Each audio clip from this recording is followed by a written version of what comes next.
Hey,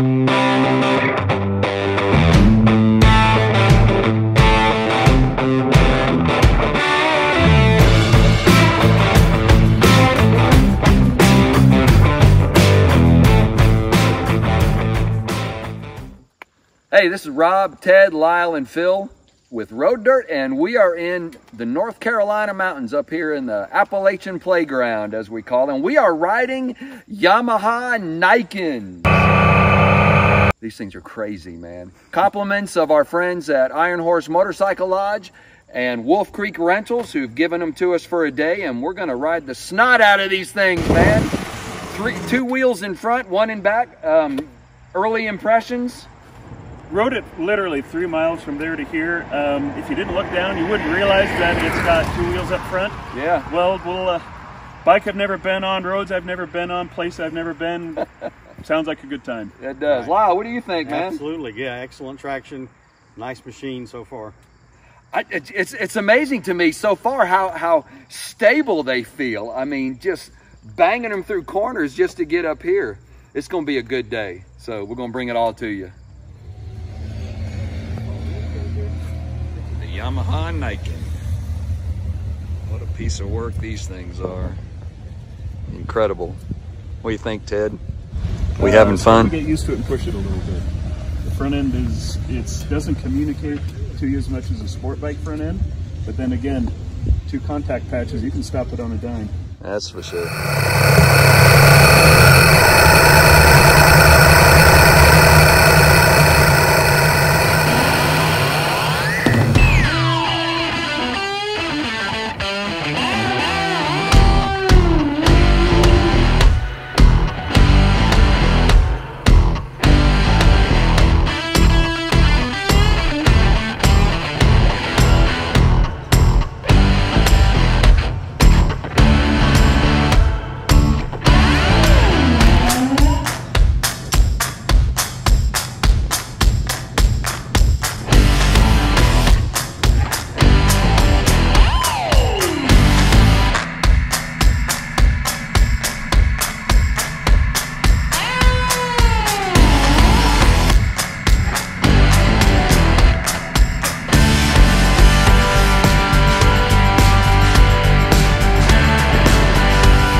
Here we are at the top of the Dragon. We're at the overlook. I guess this is Montana Dam. And man, we've been weaving and dodging in and out all the way here. These things handle like a dream in tight twisties and switchbacks. What's your perspective? What are your thoughts after 8 miles of it coming through the Dragon so far? I mean, it's a great way to get introduced to the bike to have that many curves, but that bike's all about the front end, making sure you get a good feel for how far it's going to dive into braking, how quickly it's going to turn. It's a little bit slow on side-to-side transitions, but things that would normally upset the front of the bike, you know, mid-corner bumps, leaves, gravel, it doesn't really seem to shake the front end. You don't get a good feel for it. It just doesn't go anywhere because you've got 2 big contact patches. So there is some added security that you trade off for a little bit of handling, but it puts a grin on my face, and isn't that what a bike is supposed to do, is make you smile? I mean, I'm doing the Dragon on, we got more wheels here than we need, and I'm having a good time, and if it makes you smile, there can't be anything wrong with it, can This is making me smile. What are your impressions, man? Yeah, kind of the same, but draws a lot of interest, so nothing to be scared of. They're fun. Yeah, I know. That was really my impression too, is that I'm not as intimidated by it as much as I thought I would be. It's, you know, I'm kind of with Lyle on that, and really, we're having a great time. Let's do some more, baby.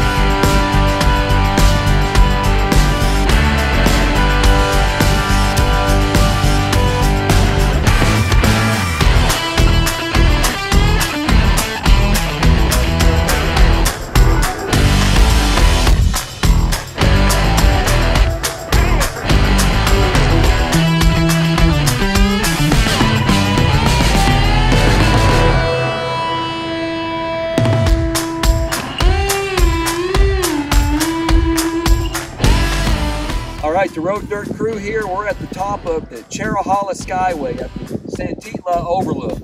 And we have ridden the Nikens through the tail of the Dragon, and man, they're just like butter running through those twisties and stuff. And then this is really a lot different on the Cherohala because it's just wide sweepers, really cambered road and everything. So this is where I feel best on, and I really think the Nikens really shine here. What are you guys' thoughts on it so far? I totally agree. I mean, if I was given the choice between riding the tail of the Dragon and Cherohala, it's this all with great pavement, long big sweepers, better lines, less traffic. I mean, when you go to sleep at night and dream of a perfect road, it doesn't get much better than this. And the Nikens, they're starting to come into their own, trust their front end a little bit more, push the lean angle a little bit more. I mean, the front end feeling is still a little numb, but you can get on the brakes mid-corner a lot easier, like because you have two contact patches. Like when you pull into this without telling me, and I leaned over, I was like, okay, it's time to trust that front brake. And I got on that front brake hard, and the front end didn't stand up, and I had two big contact patches. You know, you do that on a sport bike, you kind of take your chances, but on this, you trade off that contact patch for a little stability. I don't know, it's kind of starting to grow. Yeah. Lyle, how's it growing on you, man? Yeah, what are your thoughts? The extra stability is nice, and I enjoy both roads, and either one I think the Niken is good for. It gives you that safe feeling through the curves. So I agree with the stability part. It's so planted, really, man. It's just diving into these corners and these curves has just been phenomenal. But of course, you got to be careful when you're up on the Cherohala because you're going to want to be viewing the incredible scenery around you. You really need to keep your eyes on the road when there's so much beauty. It's amazing. So it's hard when the guy in front of you is going. Yeah! I wonder who that was. Look at that! Look at that! Wow! We're having a great time.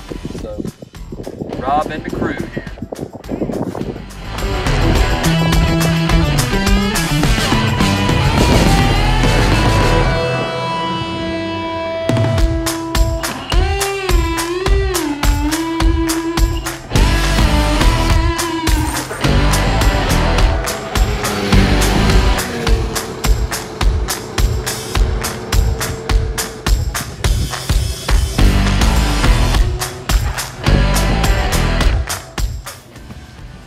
Well, the Road Dirt crew ends the day out on the Cherohala Skyway and the Tail of the Dragon on these three Yamaha Nikens. I'm going to start off by saying I've ridden a lot of bikes in my time. That has to be the most fun I've had on a motorcycle, and that is a motorcycle. That's not a trike. It's not a Can-Am. That's a motorcycle. That's the most fun I've had on a bike in a long time. And man, I tell you, that it was just an absolute, especially in the sweepers and everything, you know, on the Cherohala. Wow, man. What about you guys? What's your impressions, Lyle? Yeah, absolutely. Big thanks to Iron Horse Resort and Wolf Creek Rentals for letting us take these things out today. Man, it was a good time.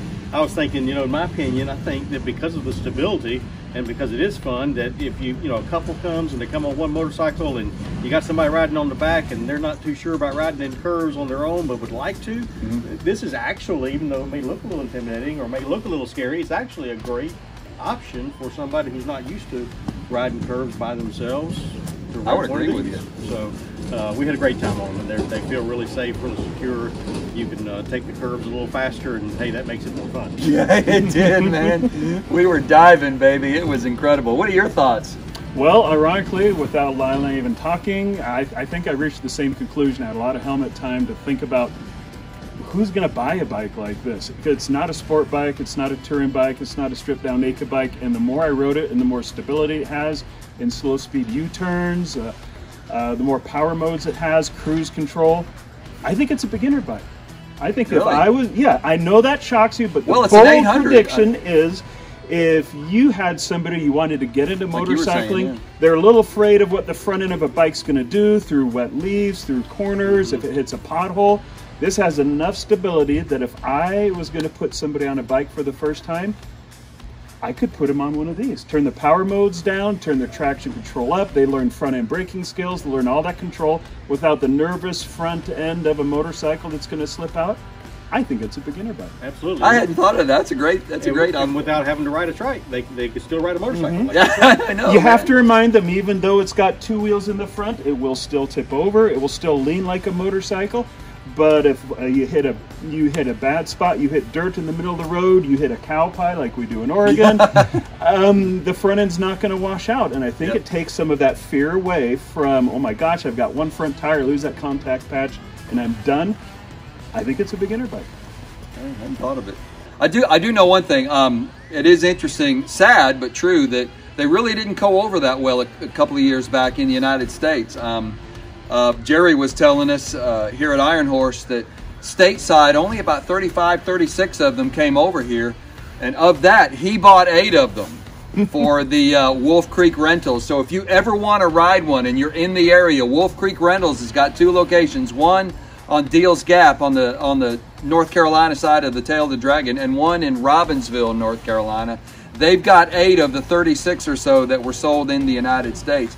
And if one ever comes for sale, I mean, if he sells one, if one ever comes for sale, dadgum, buy the thing. All right. These are incredible. Speaking of which, so on the spot, if you had to choose between the Niken and your Triumph Bonneville 900, that's not fair. which one would that be? Now you got to choose. That's Which not one? fair. Because I know you love your Bonnie and you've just been raving about the Niken. You're on Cherohala Skyway. Would you take the Bonnie or the Niken? On the Cherohala, I take the Niken. Over your Bonnie? Over the Ooh, Bonneville. Okay. All And right. I love my Bonneville, but I know. I couldn't. I'm a British bikes guy. I can't help it. I love it, But anyway, bottom line, come to the mountains, and a beginner can ride it, Yep. and a veteran can still have more fun than he's had in a long time. Exactly. for sure. Well, this is Rob and the crew with Road Dirt. With great thanks to Iron Horse Lodge and Wolf Creek Rentals for the use of the Nikens, encouraging you to ride life.